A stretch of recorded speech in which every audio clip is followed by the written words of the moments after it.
আপোষহীনতায় তিনি, আপোষেও তিনি।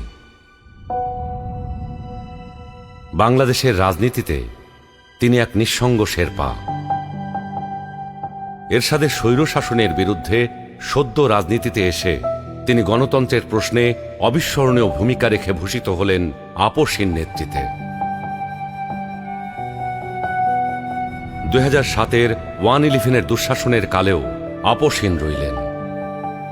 নিজের এবং সন্তানদের নিরাপদ জীবনের প্রতিশ্রুতির বিনিময়ে গণতন্ত্রহীনতাকে মেনে নিলেন না।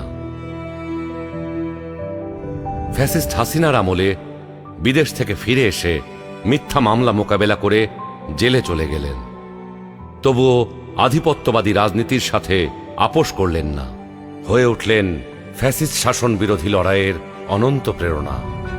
তবে কি তিনি কখনোই আপোষ করেননি? অবশ্যই করেছেন। দেশের বৃহত্তর স্বার্থে অনেক গুরুত্বপূর্ণ মুহূর্তে উনি এমন সব বিষয়ে আপোষ করেছেন যেটা না করলে কেবল গণতন্ত্র নয়, বাংলাদেশের স্বাধীনতা সার্বভৌমত্বই বিপন্ন হয়ে পড়ত। 91 সালে তার পছন্দের প্রেসিডেন্সিয়াল পদ্ধতি ছেড়ে সংসদীয় পদ্ধতিতে চলে গেলেন বৃহত্তর রাজনৈতিক সমঝোতার স্বার্থে।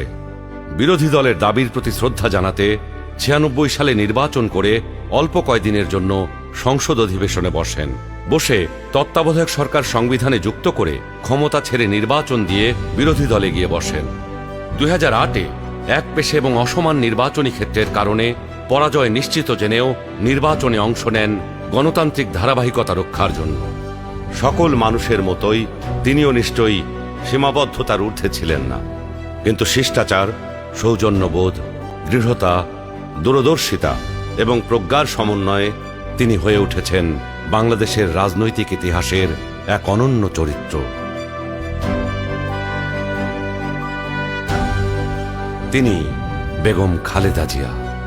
আমরা সকলকে বন্ধু হিসাবে দেখতে চাই, কিন্তু কেউ যদি আমাদের বন্ধুর বেশে প্রভু হতে চায়, সেটা আমরা কখনো মেনে নেব না, মানতে দিব না।